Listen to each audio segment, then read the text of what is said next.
안녕하세요. 비움과 체험으로 건강을 이야기하는 한의사 박경숙입니다.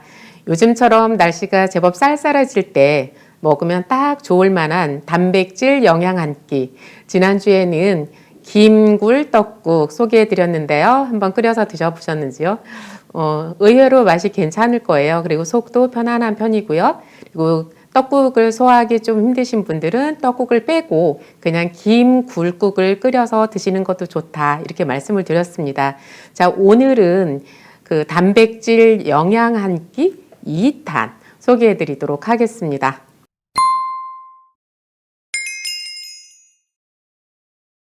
오래된 사진 한 장 보면서 들어가 볼게요. 사진에 보면 선비분께서 앞에 밥상을 마주하고 계시는데, 그런데 밥그릇이 너무 크다는 생각 안 드세요? 요즘 우리가 먹는 그 냉면 대접만한 그런 그릇인 것 같아요. 거기에 밥이 한가득 있죠. 이런 걸 고봉밥이라고 하죠.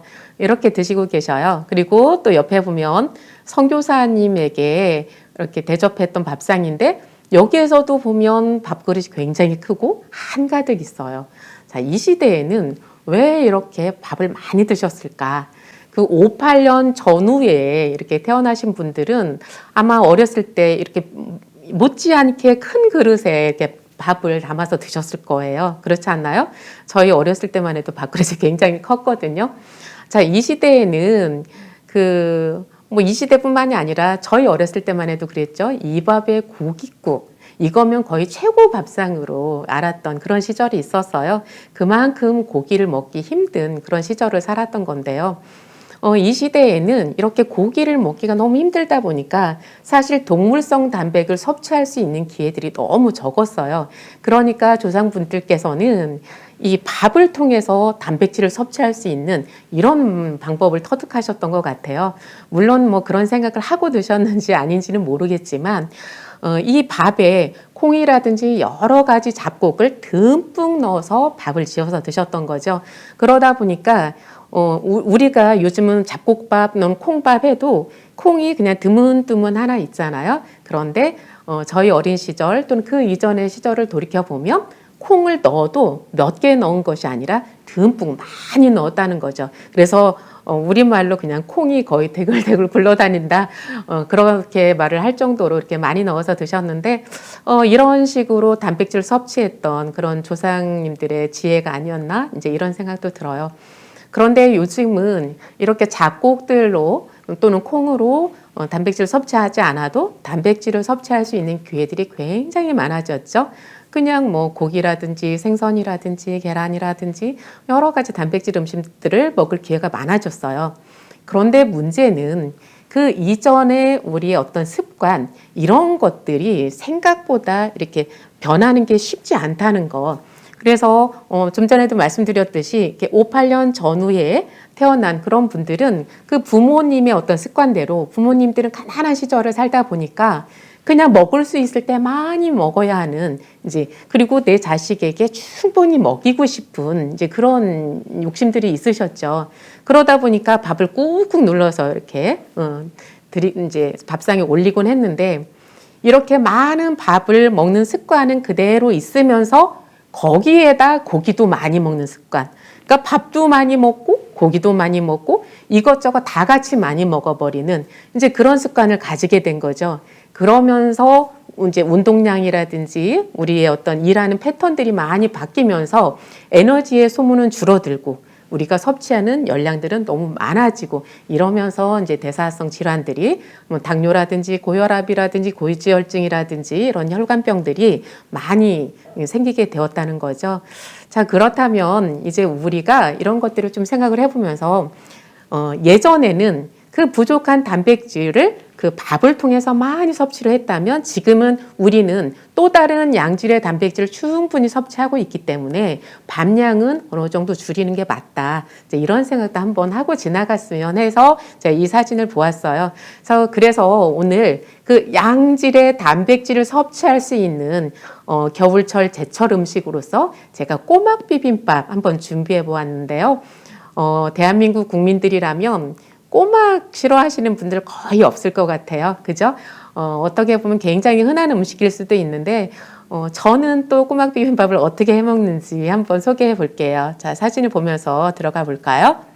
시중에 그 식당에서 판매하는 꼬막 비빔밥은 어떻게 하는지 제가 먹어보지 않아서 잘 모르는데 그냥 제가 해 먹는 그런 꼬막 비빔밥 소개를 해드려 볼게요. 자, 재료 소개하는데요. 버섯 3가지를 준비를 했어요. 그래서 이쪽에 보면 약간 구름 모양처럼 생겼나요? 이게 느타리 버섯이에요. 네, 느타리 버섯인데 그 중에서도 고기 느타리 버섯이에요. 그래서 고기 느타리 버섯은 그 고기처럼 약간 더 쫄깃한 맛? 이런 맛을 가지고 있어요. 어쨌든 고기 느타리 준비했고요. 그 다음에 표고버섯 준비했고요.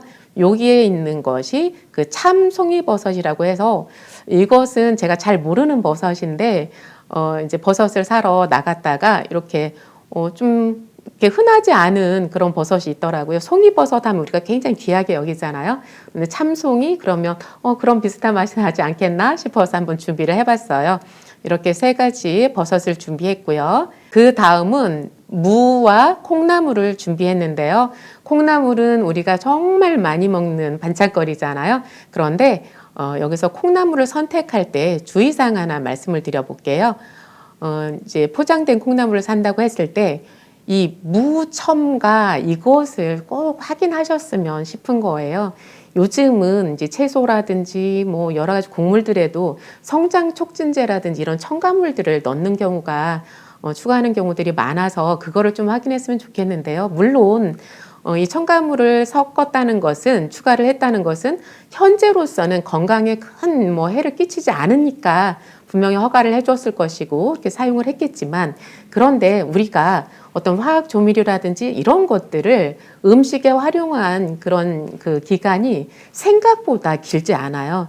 그래서 이것이 이렇게 50년, 100년 이렇게 지나가면서 그러니까 우리가 시간이 누적되면서 우리 몸에 축적되어서 어떤 일을 벌일지 어떤 이상 현상을 발생시킬지 이런 거에 대해서 정확한 그 데이터가 없거든요. 그래서 웬만하면 우리가 첨가물이 안 들어간 콩나물은 사실 집에서 키워봐도 알지만 그냥 물만 줘도 잘 자라는 게 콩나물이잖아요. 그래서 첨가물이 들어가지 않은 그런 콩나물을 사용했으면 좋겠다. 이런 말씀 잠깐 드리고요. 자, 이렇게 무 콩나물 준비를 했는데요. 이제 그 버섯을 찢어야지 이제 음식을 해 먹겠죠. 그래서 이것을 너무 얇게 하면 이게 이제 씹는 그 질감이 좀 덜 할 것 같아서 버섯을 그냥 한 4번, 5번 이런 정도로 찢었어요. 이렇게 찢어서 이것을 들기름으로 볶아서 이렇게 준비를 했어요. 물론 여기에다가 간을 살짝 해도 되고요. 나중에 양념장을 만들 거기 때문에 간은 하지 않아도 괜찮아요. 어쨌든 버섯 3종을 이렇게 기름으로 볶았고요. 그리고 생채를 만들었어요. 뭐 생채를 만들 때는 여러분들의 어떤 방식이 있겠지만 이것을 이제 절이지 않고 보통은 그냥 하잖아요. 그런데 꼬막 비빔밥에 그 국물이 너무 많이 생기는 것이 좀 염려된다 하시는 분들은 살짝 절였다 해도 돼요.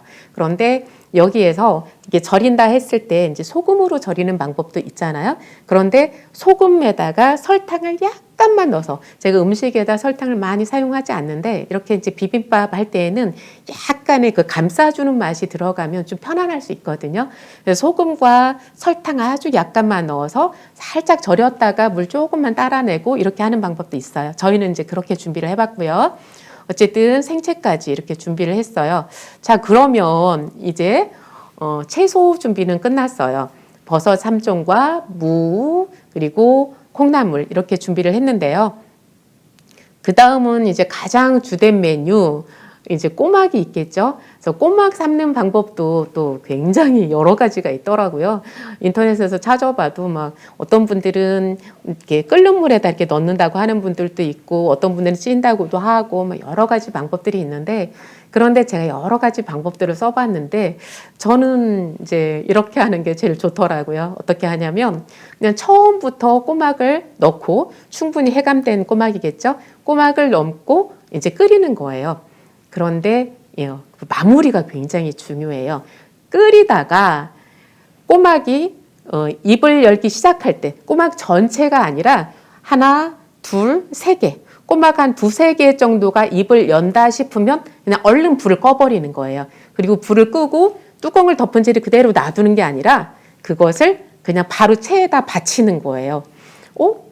이제 입을 바로 열기 시작했는데 그러면 얘가 입을 다 열 때까지 좀 이렇게 뚜껑을 덮고 기다려야 하지 않을까? 안 그러면 막 안 익을 것 같고 막 두려운 마음 생기시죠? 안 그래요. 그냥 한번 믿음을 가지고 해보세요. 그냥 두세 개 입을 열면 딱 이렇게 체에다 받치고 물을 버린 상태에서 그걸 그대로 두는 거예요. 바구니에다. 그러면 그 상태에서도 그 꼬막과 꼬막 사이에 남아있는 그 잔열로 인해서 서로가 이렇게 열을 주면서 꼬막이 익게 되어 있어요.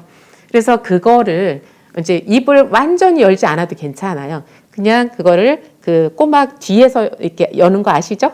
그렇게 해서 꼬막 따가지고 이렇게 이제 그 까면 되는데요.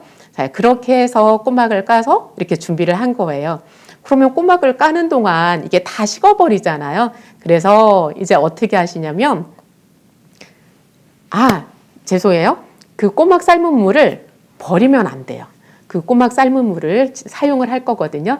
그래서 꼬막 삶은 물을 이렇게 체에다 받치는데 버리지 말고 그릇에다 담궈 놨다가 그것을 이제 좀 가라앉혀서 밑에 뻘이 조금 남아있으면 그건 또 버려야 되는 거예요. 이제 그 물을 놓고 그걸 한 번 더 끓이는 거예요.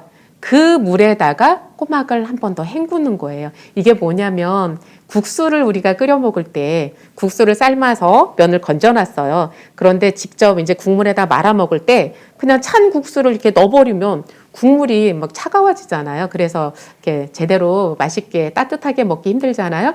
그럴 때 어떻게 하죠? 그 국물에다가 국수를 한번 이렇게 헹구죠. 그러면서 그 물을 한 번 더 끓이잖아요. 그런 것을 토렴한다 이렇게 말을 하는데요. 그것처럼 그 꼬막 삶아서 그 받쳤던 그 물에다가 이제 꼬막 깐 거를 다시 한번 이렇게 넣고 휘 저어서 건지는 거예요. 그럼 어떤 효과가 있냐면 꼬막에 그 약간의 어떤 뻘이 좀 남아 있다면 그런 것들이 헹궈지는 그런 역할도 되고요. 그리고 이제 꼬막이 살짝 덜 익은 느낌이 있었던 꼬막이 있었다면 그것이 여기에서 마무리가 되고요. 이렇게 해서 통통하면서도 딱 먹기 좋은 정도의 꼬막이 이렇게 나와요. 그래서 이렇게 해서 이걸 건지면 이제 꼬막 준비가 다 되었어요. 자, 그러면 이제 비벼서 먹을 장이 필요하잖아요. 그런데 그 간장장을 만드는데 그냥 이것을 맹물에다가 간장을 이렇게 타는 것이 아니라 아까 이 꼬막을 토렴하고 남은 그 국물이 있잖아요. 그 꼬막 국물을 다시 사용할 거예요. 그러니까 그 국물을 또 받쳐놨다가 이제 위에 이렇게 맑은 것만 따르면 되겠죠. 자, 이렇게 꼬막 국물을 준비하고요. 거기에다가 이제 고춧가루랑 그다음에 쪽파랑 이렇게 몇 가지 양념을 해서 뭐 마늘을 다져서 넣고 싶으면 넣으셔도 되고요. 이렇게 해서 장을 준비를 하는 거예요. 자, 이렇게 하면 이제 재료 준비가 다 됐어요. 자, 이제 밥을 준비해 보려고 하는데요. 밥에 이제 준비된 재료들을 얹었어요. 제가 이제 이 콩나물 무치는 거에 대해서는 하지 않았는데 이건 뭐 여러분들이 너무나 잘 아시잖아요. 그죠? 그래서 콩나물 얹었고요. 그다음에 무, 생채, 그리고 3가지 버섯 이렇게 얹고 그 위에다가 꼬막 주인공처럼 다 가운데 올라갔죠. 그리고 여기에다가 이제 간장으로 비비는 거예요. 그래서 양념 간장을 이렇게 얹었고요. 이것을 이제 비벼봤습니다. 어떻게 이렇게 맛있어 보이시나요? 그리고 이제 옆에는 이제 계란탕을 준비를 했어요. 꼬막 비빔밥이 빨갛죠? 그래서 오늘의 그 이름은 빨간 꼬막 비빔밥이에요. 그래서 이렇게 꼬막 비빔밥에 빨갛게 비벼졌으니 국물은 좀 맑은 국물이 있으면 좋겠다. 이제 이런 생각이 들어서 이렇게 계란탕을 준비를 했는데요.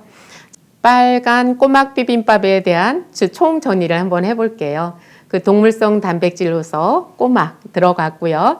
그리고 이제 채소들 몇 가지를 넣었는데 그런데 제가 채소를 왜 이렇게 선택했나 이런 생각 안 해보셨어요? 그 버섯에는 그 식물이면서도 단백질이 굉장히 많이 들어있잖아요. 그래서 제가 단백질 영양 한 끼를 준비해 보겠다 하면서 준비한 거기 때문에 버섯을 제가 넉넉하게 준비한 거예요. 그래서 버섯 3가지 그리고 콩나물. 이 콩나물이 이게 채소이면서도 또 단백질이 굉장히 많아요. 왜 그러냐면 원래 콩이 굉장히 단백질이 많잖아요. 근데 그것을 싹을 틔우면 단백질이 줄어드는 것이 아니라 오히려 단백질이 더 풍성해진다는 것. 그래서 식물성 단백질로서 버섯과 콩나물을 준비했고요. 그리고 이제 동물성 단백질로서 꼬막 이렇게 준비를 했어요. 그리고 같이 곁들여서 먹는 이 탕으로서도 그 단백질이 아주 풍부한 계란탕 이렇게 준비해 보았습니다. 어때요? 생각보다 보기에는 제가 사진을 잘 못 찍었나 봐요. 그렇게 먹음직스러워 보이지 않는데 그런데 먹었을 때는 굉장히 맛이 있었고요. 그리고 이제 버섯 향이 제가 버섯을 많이 넣어서 그렇기도 하겠지만 버섯 향과 꼬막이 어우러진 맛이 일품이었어요. 자, 이렇게 늦은 가을 그리고 겨울철 요때에 딱 영양 한 끼로서 드실 수 있는 꼬막 비빔밥 오늘 소개해 드렸습니다. 다음 시간에는 하얀 꼬막 비빔밥 한 번 더 소개해 드리도록 하겠습니다. 다음 시간에 뵙겠습니다.